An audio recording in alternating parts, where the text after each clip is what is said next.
Grandfather clock isn't chiming, birds aren't cooing, phone isn't ringing. Let's try a gun review. Hi, I'm Doug W. I own Sergeis Armory, and yeah.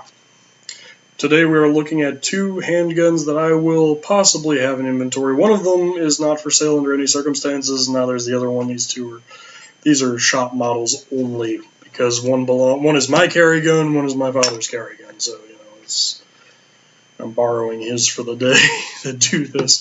So let's take a look at Dad's first, so I can get it back to him before he starts bouncing off his heels about it. Now you probably now you've probably figured out why he would be bouncing off his heels without it.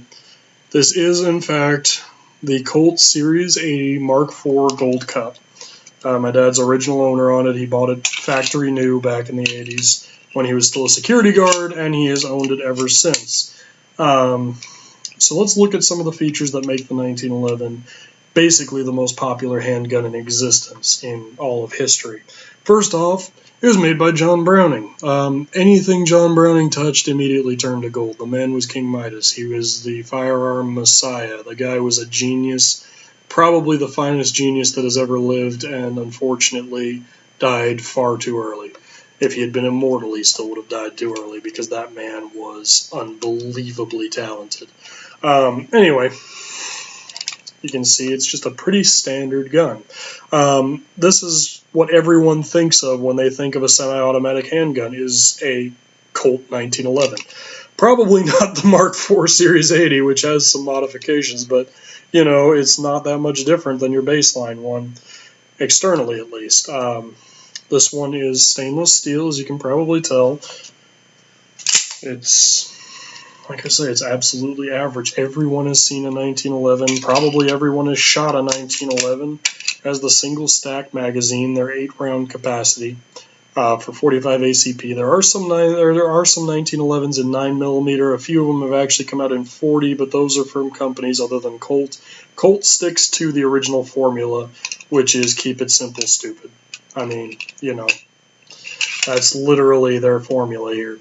Well, it's the formula of the 1911 at least, except in some locations where it has some ridiculous things that are added on. Number one, Exhibit 1, the little grip safety. In theory it's a good idea. In practice, I've seen some of them where the grip safety has such a strong spring behind it that it is almost impossible to actually properly depress it without, death throttling your handgun, which will only get you a nice little bit of wrist pain for your trouble.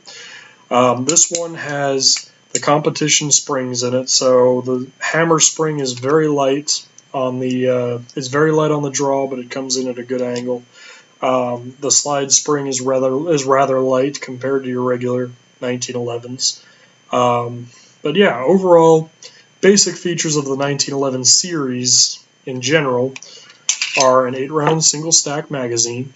There are some now that take high capacity magazines that are double stack, but they're a completely different story, and I don't have one to show you. So you have a rather thin grip frame on these, so this is made more for someone that has average or thin fingers. In my case, I have really long fingers, so these 1911s don't work so well for me. This one has Packmeyers on it, that's why I'm not really showing off the grips. But the grips are just a standard plate. These are the stock grips for it, by the way. They're just a standard plate, so there's not much really to, beef up the grip. It's really bare bones in that area, and it's very, very straight in the back, so you end up having to compensate a lot for the angle of the grip. But it's still, it's an iconic handgun, and there's a reason for that. It's probably one of the most reliable ones in the world, just because of the fact that it is so simple. And I would take it apart to show you, but I really don't like taking apart the Gold Cup edition, because the tolerances are so tight that the tiniest speck of dirt will cause it to be a pain in the ass to put back together. Not going down that route, and this one hasn't been cleaned since the last shooting range visit, so I'm really not going down that route. 45 ACP is your standard round in there. Pretty much all 1911s shoot it. It's a very good round, has a lot of knockdown, but it has a lot of recoil. and it's a very, very heavy round, so it does suffer from bullet drop at longer ranges.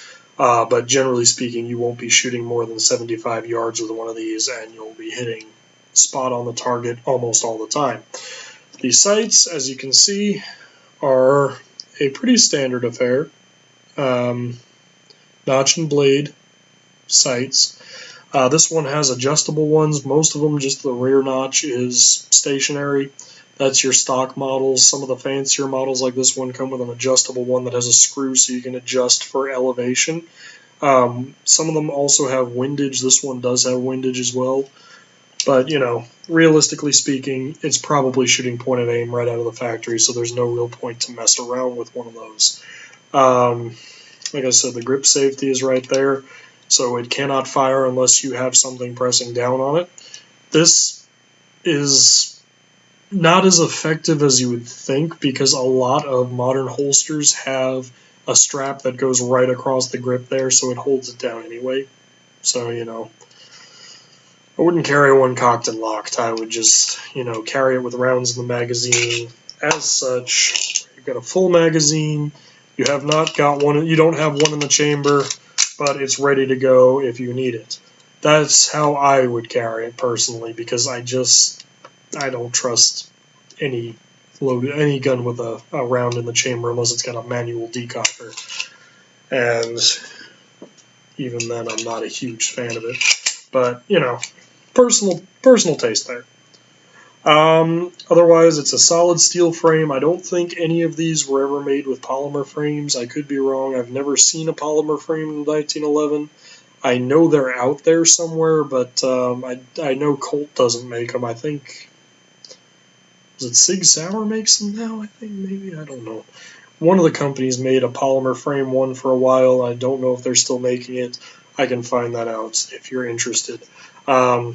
We have the adjustable trigger here. You can see it's skeletonized, and this little screw down here allows you to adjust for your trigger pull. That is not a feature on a standard 1911. A standard 1911 just has that nice sliding trigger, so it goes straight back. It's not like the one we're going to see in a second here where it's the hinged trigger. This one's just a slider. It makes the 1911 very, very easy to work with. Your safety on the 1911 is located immediately above your standard thumb placement, so it's very easy to activate, very easy to deactivate. You got your slide release up here. It's a little too far forward to get the thumb comfortably on, but, you know, most people power stroke it anyway. So that's a 1911. Alright, you got the nice slide serrations on these. They're very easy to work with. I mean, there's a reason they're one of the most popular handguns in history, and that's because, frankly, they're just so damn easy to work with. Other than that, there's nothing really innovative about these anymore. Back in the day, this was an entire paradigm shift for the firearm industry. Not quite as much of one as the 1903 was years before it, but, I mean, when the military adopted an automatic handgun by Browning, basically everyone was clamoring for one after that. So it really, really revolutionized the industry. I can order almost any 1911. I can't order Sig Sauer anymore because they won't deal with small-time dealers because, who knows. Anyway, that's that. Now, moving on to my personal handgun. This one is my gun of choice, and I highly recommend it. It is by Tanfoglio, and it is the Witness. Now, one thing that a lot of people notice about the Witness is, at first glance, it looks like a modified 1911, but when you get it in your hand, it's nothing like a 1911. Now, these ones from Tanfoglio come with only one magazine. It's a 14+1 high capacity with the 40 calibers. They come in all sorts of calibers, 9mm, 38 Super, 40 caliber, 45, 10mm, 22. I mean, you name it, they probably stock it in there. I think that's actually all of the ones they stock.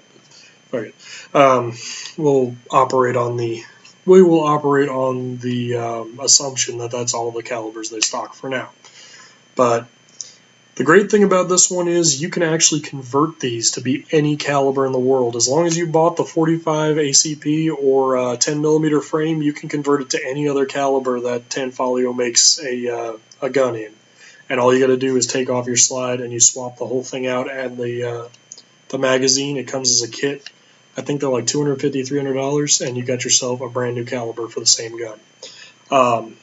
Very, very nice little deal that they've got going on there. And the reason they did that is because European firearm laws are so ridiculously strict that it's incredibly impractical to own more than one pistol over there. So if you want to shoot more than one caliber based on, the availability of ammunition, you basically just go get a nice little conversion kit and away you go.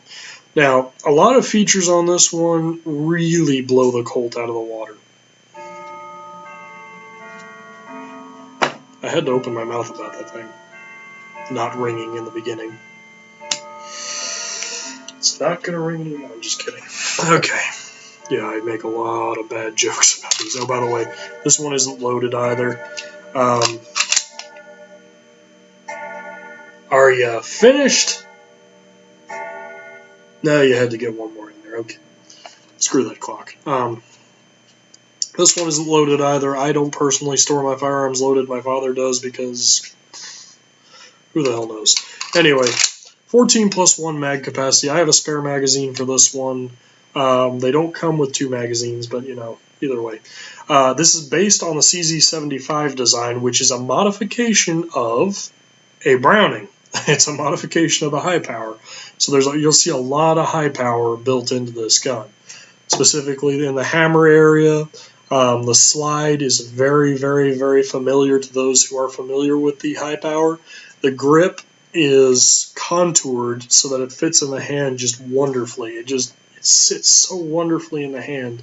Now, there is one baffling as hell design decision that they did, and they made it a double action. This is actually a double action pistol, even though it does not have a manual decocker. Why you would build a double action without a manual decocker is absolutely beyond me, but hey, it works. I never use it in double action anyway because there's no real point. But yeah, this is my baby. I carry this one everywhere. Conceal carry it. When I finally do sign on with a police department, this will be my duty carry because it's the most reliable gun I've ever shot in my entire life. I've got about 1,100, 1,200 rounds downrange with this one. Not a single jam. Not a single failure to fire, failure to eject, nothing.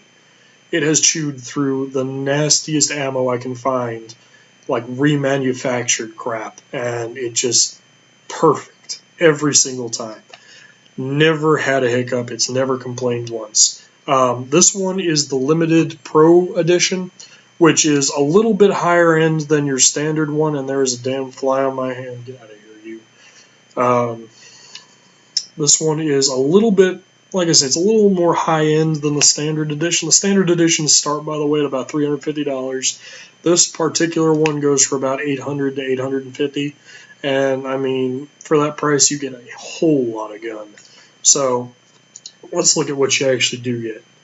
You have an ambidextrous safety, which is actually easily, if you're right-handed, it is very easily activated and deactivated with your trigger finger, as well as your thumb. You just push it up, you push it down, and it also functions, it's extended, so it functions as a thumb rest, which is incredibly natural. It sits right where your thumb would sit anyway, so, I mean, it fits perfectly. One thing I noticed is the slide release button, or the slide release is, it's kind of a pain in the ass because you cannot reach it with your thumb because of the shelf here on the safety blocks your thumb from actually reaching it, so you have to use your offhand and your thumb and, release it that way, or you can power stroke it. Either way. It works the same either way. Now, one thing that the Colt really does have over the Tanfoglio is the trigger. The Tanfoglio trigger is the hinged style, which frankly means that you're moving your finger in a little bit of an unnatural deal because your finger is naturally going to settle into the crook of the actual trigger, which means you're pulling down and back at the same time, as opposed to the Colt where it's just straight back. A little bit unnatural, a very minor complaint, but, you know.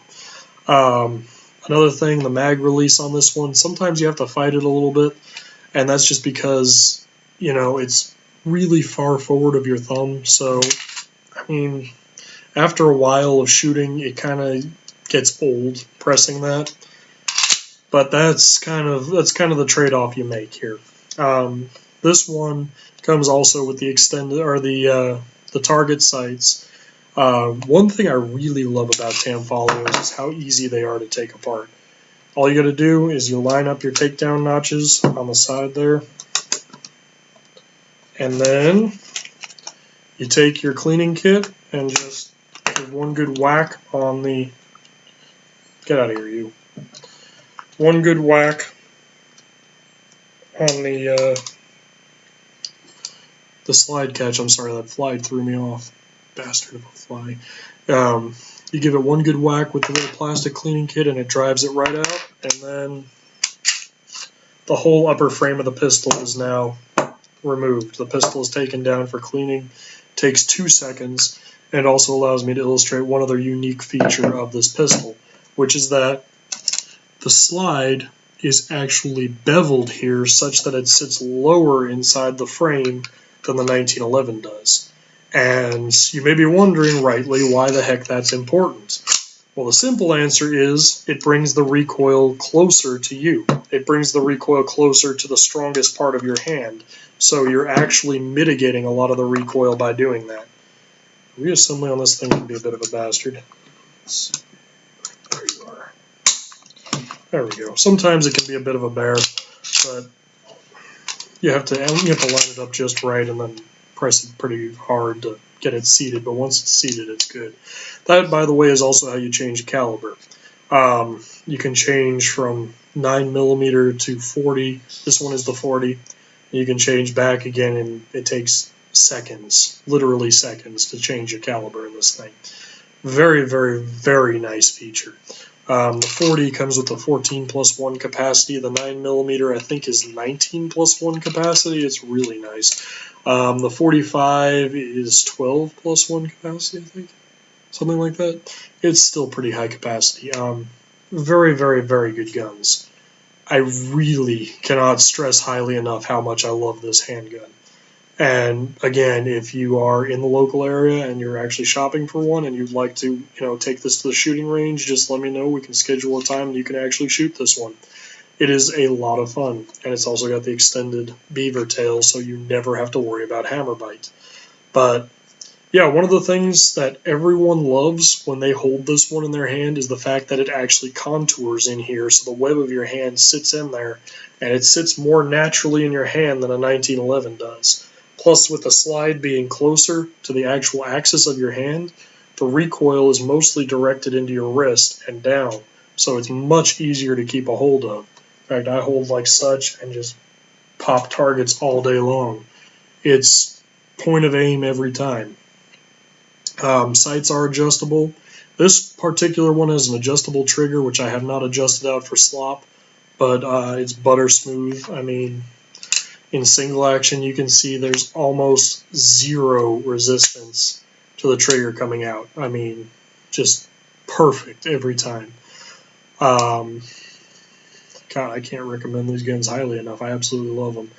This specific one, the Pro Edition, the limited Pro Edition, has the 1911 style, or the high power style, I should say, lockup for the barrel. Now, some of their ones, the stock one, etc., and I believe just the standard ones have the conical frame or the conical barrel lock that the standard CZ75s use, because this is actually based on the CZ75. Internally, very, very, very similar to a high power. Externally, very similar to a high power, but the CZ75 modified it by bringing the slide a little bit lower and actually attaching it lower into the frame. So the frame actually fits into the slide instead of vice versa, or the slide fits into the frame instead of vice versa, as you would see with the 1911, which I'm not going to get out and disassemble because fuck that. This one also does not have that safety on the webbing, but you also don't need it because, frankly speaking, if you're carrying one of these cocked and locked, you got a problem. I really don't recommend cocked and locked because you're just going to end up with a bullet in your leg unless you got a hammerless. If you got a Glock, go for it. If it's hammerless, fine, because the hammer can't catch on anything, that kind of thing. If you got something like this where, yeah, I could see it carried cocked and locked because the safety is so huge. There's no way in hell you can forget to set the safety on this. On the Colt, since the safety is so inconspicuous, it's very easy to forget to set the safety, in my experience. And this one, your thumb is resting on it. How the hell are you going to forget it's there? So it's very easy to set your safety. So I guess you could carry it cocked and locked. And of course, it doesn't fire. When you take off the safety, it does fire every time. Like I say, I've broken this one in over hundreds of shooting range visits, and it's never failed me yet. I've never found an ammunition it didn't like. With the Colt, it doesn't like reman ammunition. It doesn't like federal ammunition. This one loves everything. It loves everyone and everything. So, highly recommend these. And by the way, the starting price on one of these is $400 for the very base model. This specific one is $800. With the 1911 I showed you, the starting price on a Colt one is about $650, and they go, this specific one right here, you'd be looking at spending about $1,700 on. So I think I kind of make my point. And the case doesn't come with it either. It just comes with the one magazine and a styrofoam deal and a cardboard box. So, Tanfoglio comes with a nice carry case that's actually got code locks on it. It's really, really a good pistol for the money. You should consider it. You should buy it from me because I'll get you a discount probably. No, I'm kidding. I try to do things as cheaper or as much cheaper as I can. That's a horrible sentence. I try to do things as cheaply as possible and give you as much of a discount as I can because, frankly, if I have more customers, I can make up for, not having very much profit on each item. But anyway, that's the Tanfoglio Witness and the Colt 1911. The Colt 1911 is available. I don't know when I'll be able to get them in. The Tanfoglio I can get in right now, but I'm not going to start doing that until the FFL arrives and everything. But if you've got any more questions on any of these, give me a shout. You know the email address. You know the Facebook page. At least you probably do, considering you're seeing this on Facebook. If you don't know the Facebook page, that might be a problem if you're viewing this on a page you really don't know about. I don't know what else to tell you on that one. Anyway, this is Doug W. signing off.